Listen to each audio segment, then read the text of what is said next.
Hi student, 12th standard chapter 11 exam 11.8 a 6 side tie is marked. Okay, ஒரு டைஸ்க்கு 6 pages இருக்கும். ஒரு டைஸ்க்கு 6 pages இருக்கும் நமக்கு. 1 2 3 4 5 and 6. The 6 pages compulsory 6 pages தான் இருக்கும் டைஸ். ஓகே, சிங்கிள் டைஸ்க்கு அவங்க என்ன மென்ஷன் பண்ணோம், ஒவ்வொரு பேஜுக்கு அவனா ஒரு என்ன மென்ஷன் பண்றான். இப்போ ஒரு 1 பேஜுக்கு நம்ம என்ன ஒன் ஃபேஸ்க்கு 1 கொடுத்துறான். ஃபர்ஸ்ட் இங்க 1 கொடுத்துட்டான். ரிமைனிங் 2 ஃபேஸ்க்கு என்ன கொடுத்துறாங்க, 2 2ன்னு கொடுத்துறான். ஈக்குவலா நம்பர் கொடுங்கன்னு கேக்குறாங்க. இதுக்கு 2 இதுக்கு 2 கொடுக்க சொல்றாங்க. ரிமைனிங் ஃபுல்லா 3 3ன்னு கொடுக்க சொல்றாங்க. 4க்கு 3 இதுக்கு 3 3 கொடுவாங்க. இதை ஃபைண்ட் பண்ணி நமக்கு என்ன நமக்கு 1 பண்ணா 3 ஆன் ரிமைனிங் 3 பேசஸ். ஓகே, 1க்கு வந்து 1 கொடுக்க சொல்றாங்க. 2 டைம்ஸ்க்கு 2 ஃபேஸ்னா 2 மென்ஷன் பண்ண சொல்றாங்க.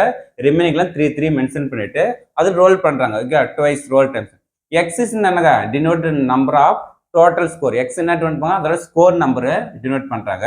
First probability mass function, cumulative distributive function, p of 3 less than or equal to x less than 6, x greater than or equal to 4 value find பண்ண சொல்றாங்க. ஓகே, இப்போ ஒரு பேஜுக்கு சிங்கிள்னா 6 பேஜுக்கும் அவனா நான் இதை நீ இந்த 6 பேஜஸ் ஃபைன் பண்ணக்கூடாது, இந்த 6க்கு அவன் என்ன மார்க் பண்ணிக்கிறான்னு பாருங்க, அந்த வேல்யூ வச்சா ஃபைன் பண்றோம். சரி, ஓகே. இப்போ எக்ஸை நம்ம என்ன சொல்றோம், நமக்கு பிளஸ்ன்னு எடுத்துட்டாங்க. அடிஷன் ஸ்கோர்னா பிளஸ். இப்போ என்ன யூஸ் பண்ணலாம், ஃபர்ஸ்ட் பேஜுக்கு 1 எடுத்து சொல்றாங்க, செகண்ட் பேஜ் 2 2ன்னு எடுத்துங்க. ரெண்டு ஃபர்ஸ்ட் ரிமைனிங் 2 பேஜ் ரிமைனிங்லாம் 3 3ன்னு யூஸ் பண்ண சொல்லிட்டாங்க. ஒரு சிங்கிள் டைப்ஸ்க்கு ஃபர்ஸ்ட் 1க்கு மார்க் பண்ணிட்டாங்க. அவங்களா டினோட் பண்ணிட்டாங்க. ஃபர்ஸ்ட் பேஜுக்கு 1 தான் இருக்கணும். ரிமைனிங் 2 ஃபேஸ்க்கு 2 2ன்னு கன்சிடர் பண்ணுங்க. ரிமைனிங் பேஜ்ல 3 3 கன்சிடர் பண்ணி அதோட டோட்டல் ஸ்கோர் வேல்யூக்கு probability mass function, cumulative function, இந்த வேல்யூ 4 ரிசல்ட் ஃபைண்ட் பண்ண சொல்றாங்க. ஓகே, சரி, ஓகே. அதே சேம் இங்கே அதே சேம் 1 2 2 3 3 3 3. ஓகே, ஜஸ்ட் ஸ்கோர்னாவே அடிஷன் 1 + 1 2, நெக்ஸ்ட் 1 + 3 3, நெக்ஸ்ட் 4 4 4, அப்படியே ஆட் பண்ணு, ஜஸ்ட் அடிஷன். நெக்ஸ்ட் 3 4 4 5 5 5. ஏன் 2 + 3 5, அதே சேம் 5 5 தான்.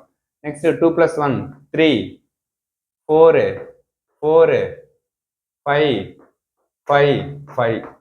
3 + 1 4, 3 + 2 5 5, 3 + 3 6 6, இங்கே 6 தான் வரும். Okay, next 3 + 1 4, 3 + 2 5, 3 + 2 5, 3 + 3 6 6 6, 3 + 1 4, 3 + 2 5, 3 + 5 6 6 6. இப்போ டோட்டலாக டேபிளாக ஃபில் பண்ணிட்டோம். ஓகே, ஃபர்ஸ்ட் நமக்கு மென்ஷன் பண்ணலாம், எக்ஸ் டோட்டல் ஸ்கோர் ஃபைன் பண்ணிட்டாங்க. அப்போ இங்கே என்னென்ன வேரியபிள் இருக்குது, 2 3 4 5 6 மட்டும் நான் வேல்யூஸ் இந்த டேபிள் ஃபைன் பண்ணிக்கிறாங்க. அப்போ எக்ஸ் வேல்யூ என்ன வரலாம், 2 வரலாம், 3 4 5 6 மட்டும் டேபிள் இருக்குது. ஓகே, பிஎம்எஸ்னா ப்ராபபிலிட்டி மாஸ் ஃபங்க்ஷன். ஓகே, இப்போ எக்ஸ் வேல்யூ இருக்குது 2 3 4 5 6. ஓகே, இப்போ 2 நம்ம இந்த வேல்யூஸ் கன்சிடர் கார்னர் வந்து கன்சிடர் பண்ணக்கூடாது. ரிமைனிங் வேல்யூல 2 எத்தனை டைம்ஸ் இருக்குன்னு பாருங்க. 2 எத்தனை டைம்ஸ் இருக்கு, ஒரு 8 டைம்ஸ் இருக்குது. அப்போ 1 பை நமக்கு என்ன வரும், எத்தனை டைம்ஸ் யூஸ் பண்ணாங்க. நெக்ஸ்ட் 36 தான் 2 என்ன ட்வைஸ். அப்போ ட்வைஸ் நமக்கு 2 டைம்ஸ் ரோல் பண்ணாங்க. ட்வைஸ்னா 36. ஓகே, ஒரு சிங்கிள் டைஸ்க்கு வந்து 6னா நெக்ஸ்ட் பேஸ் நமக்கு 36. ஓகே, நெக்ஸ்ட் 1 2 எத்தனை 3 எத்தனை டைம்ஸ் வந்து வரும், 1 2 3 4. அப்போ 4 டைம்ஸ், அப்போ 4/36 4/36. ஓகே, 36னா நமக்கு 2 டைஸ் ஒரு சிங்கிள் டைஸ்க்கு யூஸ் பண்ண, அதே சிங்கிள் டைஸ்க்கு யூஸ் பண்ணாங்க. அப்போ நமக்கு 2 டைஸ் யூஸ் பண்ண நமக்கு chance 6 n general formula. 2 டைஸ்னா 6 square 6 ஸ்கொயர்னா 36. அதான் n of s. வேணா யூஸ் பண்ணீங்க, n of s equal to n of s equal to 36. Okay, total காயின்ஸ்னா 2 per n, டைஸ்னா 6 per n ஃபைன் பண்ணணும். ஓகேவா. ஓகே, இப்போ நெக்ஸ்ட் 4 எத்தனை டைம்ஸ் பண்ணுவோம், 1 2 3 4 5 6 7 8 9 10. அப்போ 10/36 10/36. 36. Okay, 10 by 36. Next 5 எத்தனை டைம்ஸ் இருக்கு பாரு, இங்க ஒரு 3, இங்க ஒரு 3 6 6 7 8 9 10 11 12. இப்போ 12 by 36.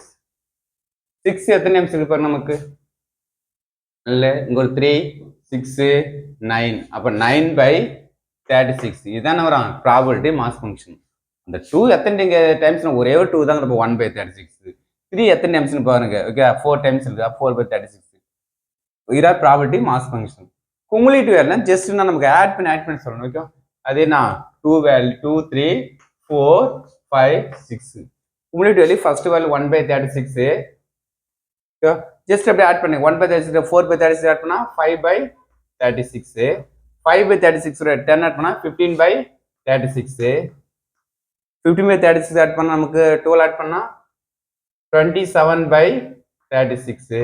27 கூட 9 ஆட் பண்ணா ரிசல்ட்னா நமக்கு 36 by 36 equal to 1. அப்ப கரெக்டா வந்துச்சு நமக்கு ப்ராபபிலிட்டி வேல்யூ 1 நம்ம கரெக்டா. ஜஸ்ட் ஃபர்ஸ்ட் வேல்யூ எப்படி ஃபைண்ட் பண்ணுவீங்க, 1 by 36 கூட இது ஆட் பண்ணா 5 by 36, 5 by 36 இது ஆட் பண்ணா 10 15 by 36, 12 னா 27 by 36, இது கூட 9 ஆட் பண்ணா 36 by 36 1. இத நமக்கு குமுலேட்டிவ் டிஸ்ட்ரிபியூஷன் ஃபங்க்ஷனோட ஜெனரல் ரிசல்ட், இது probability mass function result. Okay, thank you student.